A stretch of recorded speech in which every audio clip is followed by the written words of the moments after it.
Assalamualaikum Bu Kismi. Waalaikumsalam Bu Dewi. Bagaimana kabarnya Bu? Alhamdulillah baik Bu Dewi. Bu Dewi sendiri bagaimana kabarnya? Alhamdulillah baik juga Bu. Oh iya Bu Kismi, akan melakukan coaching dengan Pak Agus ya hari ini. Sebelum melakukan coaching, ada beberapa hal yang ingin saya sampaikan terlebih dahulu. Boleh Bu? Iya Bu, hari ini saya akan melakukan coaching dengan Pak Agus. Silahkan Bu Dewi mau tanya apa? Ya. Jadi pada saat coaching nanti antara Bu Kismi sebagai coach dan Pak Agus sebagai coachee akan saya amati dan saya nilai sesuai dengan rubrik penilaian coaching. Seperti apakah sesuai dengan alur tirta apa belum, kemudian apakah coach sudah memberikan pertanyaan-pertanyaan berbobot dengan kata kunci yang sudah disampaikan oleh coachee. Dan nanti saya juga akan mendengarkan respon atau jawaban dari Koci. Serta apakah nanti sesuai dengan pertanyaan yang nanti akan Coach tanyakan. Dan juga yang penting di sini, Bu, sesuaikan dengan prinsip coaching ya, Bu. Di antaranya ada kemitraan, proses kreatif, serta memaksimalkan potensi. Mungkin sebelum saya melakukan observasi, ada beberapa hal yang ingin saya tanyakan. Apakah boleh, Bu Kismi? Boleh Bu Dewi, silahkan mau tanya apa? Ya. Pertanyaan pertama saya, kompetensi apa yang ingin Bu Kismi kembangkan pada proses coaching nanti? Iya, jadi yang ingin saya kembangkan terkait kompetensi coaching yaitu kehadiran penuh, Bu. Kemudian mendengarkan aktif dan mengajukan pertanyaan yang berbobot kepada coaching. Ya, eh, baik. Berarti Bu Kismi ingin mengembangkan tiga kompetensi inti coaching ya, Bu ya. Yang pertama kehadiran penuh atau present, kemudian yang kedua mendengarkan aktif, yang ketiga mengajukan pertanyaan-pertanyaan yang berbobot ya Bu. Di antara yang ketiga ini mana yang lebih spesifik yang akan Bu Kismi kembangkan? Jadi yang lebih spesifik yang ingin saya kembangkan yaitu mendengarkan aktif ya, Bu ya. Kemudian bisa mengajukan pertanyaan yang berbobot kepada coaching. Baik, berarti ada dua ya Bu ya yang ingin dikembangkan lebih spesifik, yaitu mendengarkan aktif dan mengajukan pertanyaan berbobot. Nah, kira-kira menurut Bu Gismi, indikator ketercapaiannya itu apa, Bu? Kalau menurut saya, indikator ketercapaiannya itu dapat dilihat ketika coaching mendapatkan solusi atas masalahnya berdasarkan ide dari gagasannya sendiri, Bu. Begitu kira-kira. Ya. Baik, Bu. Berarti indikator ketercapaiannya itu apabila Koci mendapatkan solusi atas permasalahannya dari gagasannya sendiri itu ya, Bu ya. Baik, Iya, Bu Bu. Gismi, terima kasih atas jawaban-jawabannya. Silakan Bu Gismi dapat melakukan proses coaching dengan sebaik-baiknya. Nanti setelah proses coaching selesai, kita lanjut diskusi lagi ya, Bu ya. Oh iya, Bu. Terima kasih, Bu Dewi. Siap. Silakan Bu Kismi dapat dimulai proses coachingnya. Baik, Bu Dewi. Terima kasih. Sama-sama.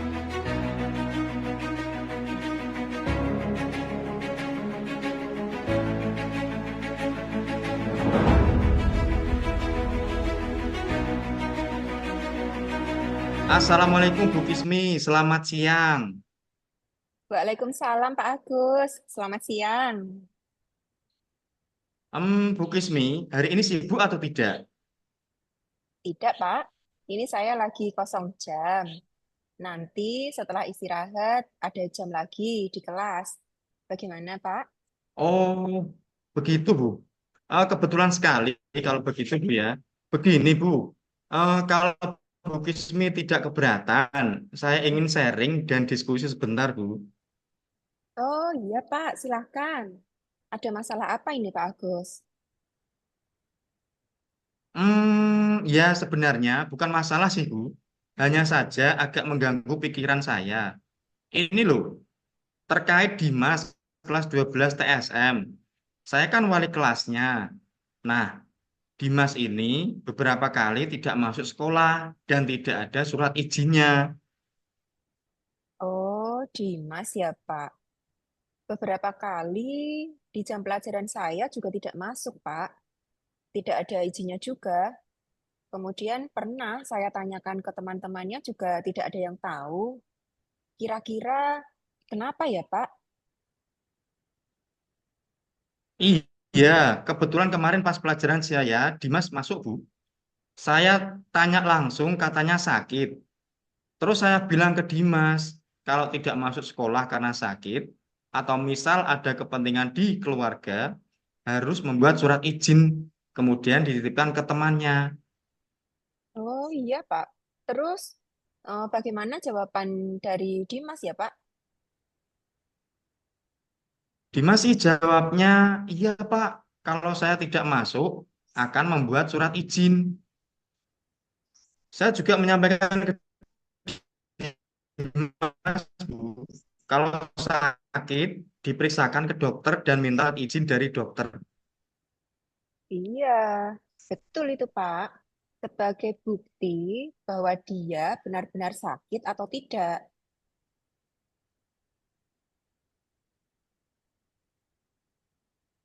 Sebenarnya saya masih ada yang janggal, Bu. Hmm? Janggal gimana Pak maksudnya? Saya kok merasa seperti ada yang disembunyikan dari Dimas, Hmm. yang menyebabkan dia sering tidak masuk sekolah, Bu. Oh, begitu ya Pak. Kemudian langkah selanjutnya, apa yang akan Pak Agus lakukan untuk memastikan hal tersebut? Hmm, saya akan mengajak Dimas untuk berkomunikasi secara pribadi, Bu. Akan saya ajak Dimas ke ruang konseling berdua saja, antara saya dan Dimas. Harapannya biar dia mau bercerita, mau terbuka kepada saya sebagai wali kelas, dan menceritakan apa adanya kepada saya penyebab dia tidak masuk sekolah dan tidak ada surat izinnya.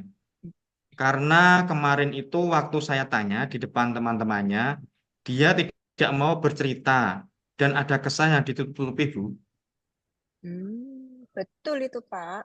Kalau Dimas diajak ngobrol berdua saja, saya yakin dia akan terbuka dan mau menceritakan apa adanya, Pak. Namun, kalau di depan teman-temannya, memang ya biasanya anak-anak malu, Pak. Kira-kira apa saja yang mau Pak Agus sampaikan ke Dimas waktu ngobrol berdua nanti? Saya ingin berbicara dari hati ke hati dengan Dimas, Bu. Saya ingin berusaha memahami apa yang dia lakukan. Ketika dia memang melakukan kesalahan, saya ingin menyadarkan tindakan dia yang salah tanpa memberikan hukuman pada dia. Saya ingin melakukan segitiga restitusi, Bu. Setuju, Pak. Segitiga restitusi memang dapat merubah pribadi yang berbuat salah menjadi pribadi yang kuat. Ada lagi yang mau disampaikan kepada Dimas, Pak?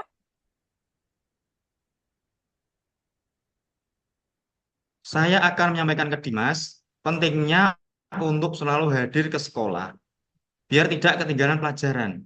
Saya juga akan menyampaikan apabila sering tidak masuk sekolah tanpa keterangan atau alfa, itu juga ditulis di rapot. Rapot itu kan digunakan misalkan ketika melamar pekerjaan. Maka itu akan menjadi catatan buruk bagi dia, Bu. Biasanya perusahaan-perusahaan akan memperhatikan hal tersebut karena mencerminkan ketidakdisiplinan. Jika diterima di perusahaan dan sering tidak masuk, hal itu akan merugikan bagi perusahaan.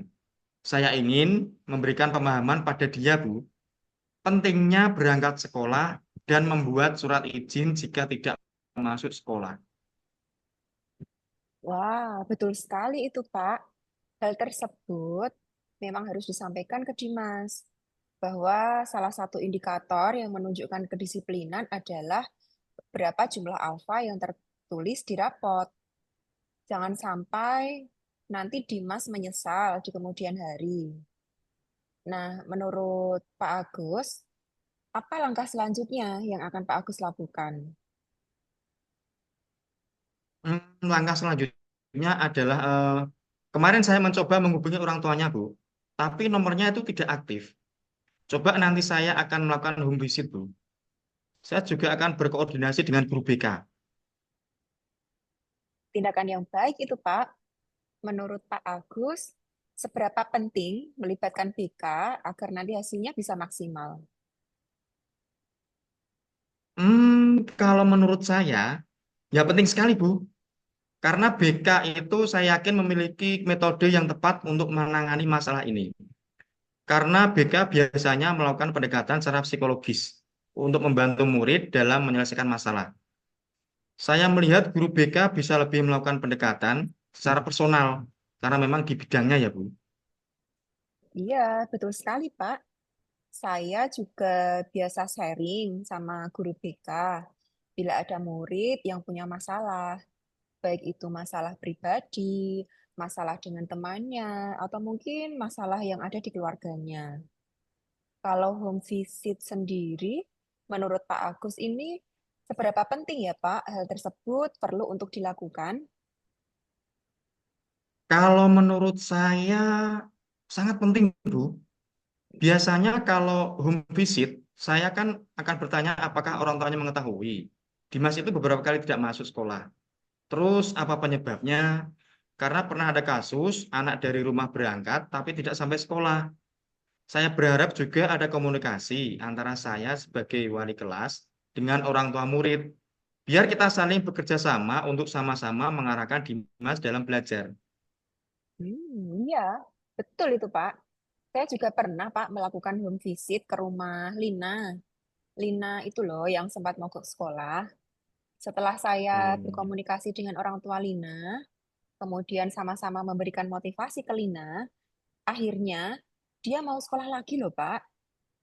Kadang yang dibutuhkan oleh murid itu ya perhatian dan dorongan motivasi itu, Pak. Betul sekali, Bu. Saya setuju dengan pendapat Bu Kismi.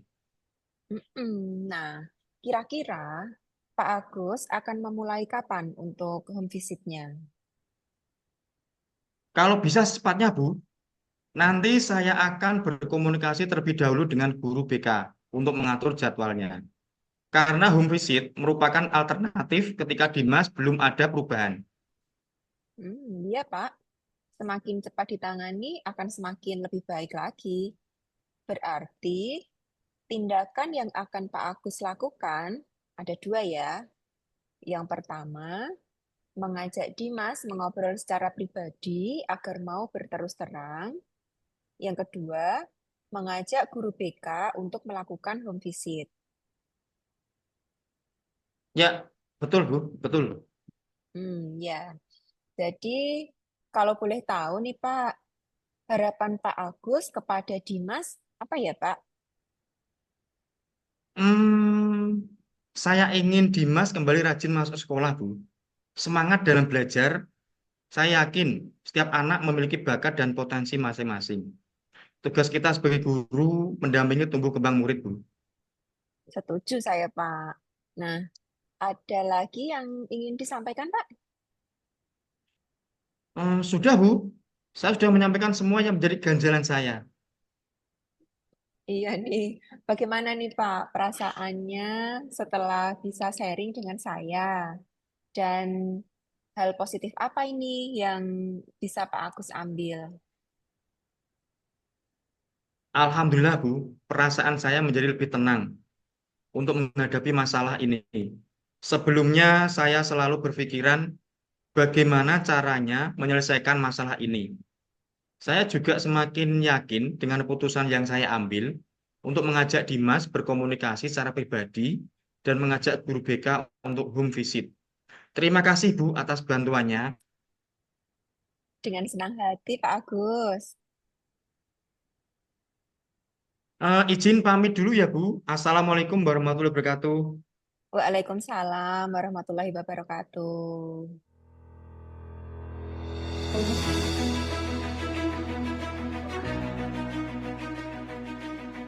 Alhamdulillah Bu, coachingnya sudah berjalan dengan baik. Tadi sebelum coaching, saya menanyakan indikator ketercapaian. Dari indikator tersebut, apa saja yang Bu Kismi lakukan? Iya, Bu Dewi. Alhamdulillah, Bu. Proses coaching bisa berjalan lancar. Pada waktu coaching, saya sudah menerapkan alur Tirta.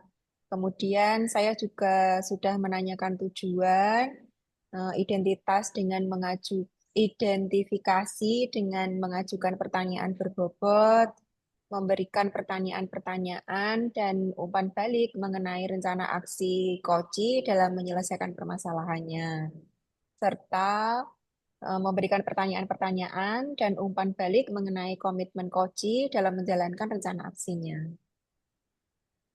Baik. Menurut saya, sebagai observer, Bu Kismi sudah berhasil melakukan coaching sesuai dengan alur Tirta. Dan tadi yang saya amati juga ada beberapa catatan. Bu Kismi tadi sudah berhasil menyampaikan sesuai dengan alur Tirta, sudah menanyakan tujuan Koci, sudah mengidentifikasi permasalahan dari Koci, kemudian Bu Kismi sudah mengarahkan Koci menemukan rencana aksi atau tindakan apa yang harus dilakukan, serta Bu Kismi juga sudah berhasil menemukan rasa tanggung jawab pada diri Koci agar rencana aksi yang akan dilaksanakannya bisa berjalan dengan baik. Oke, saya juga tadi sudah mendengar percakapan Bu Kismi dengan Koci. Bu Kismi juga sudah fokus terhadap Koci, yang artinya di situ Bu Kismi sudah ada present atau kehadiran penuh. Kemudian Bu Kismi juga sudah mendengarkan aktif dan tentunya Bu Kismi juga sudah mengajukan pertanyaan-pertanyaan berbobot sesuai dengan kata kunci yang disampaikan dari Koci. Luar biasa apa yang sudah disampaikan Bu Kismi lakukan pada proses coaching hari ini. Mudah-mudahan Bu Kismi diberikan kesuksesan ke depannya pada coaching berikutnya ya Bu. Oh iya, satu lagi ya Bu ya. Untuk ke depan kompetensi apa yang ingin Bu Kismi kembangkan lagi berdasarkan ini? Iya, Bu, baik. Jadi kompetensi yang ingin saya kembangkan adalah saya ingin lebih mendalami lagi, Bu, untuk alur tirtanya ini. Supaya coaching selanjutnya bisa menjadi lebih baik lagi. Dan juga saya ingin mengembangkan dalam membuat pertanyaan yang berbobot, terbuka, dan berlatih untuk memberdayakan coaching. Ya, baik Bu Kismi luar biasa sekali ya Bu ya akan mendalami lagi alur tirta yang kemudian agar lebih baik lagi dalam kedepannya. Terima kasih, Bu Dewi. Ya, ini tadi juga saya terima kasih sekali ya, Bu, sudah meluangkan waktunya. Ya, baik sama-sama Bu Kismi. Izin pamit ya, Bu. Assalamualaikum, Bu Dewi. Ya, Waalaikumsalam Bu Kismi. Sampai berjumpa kembali ya.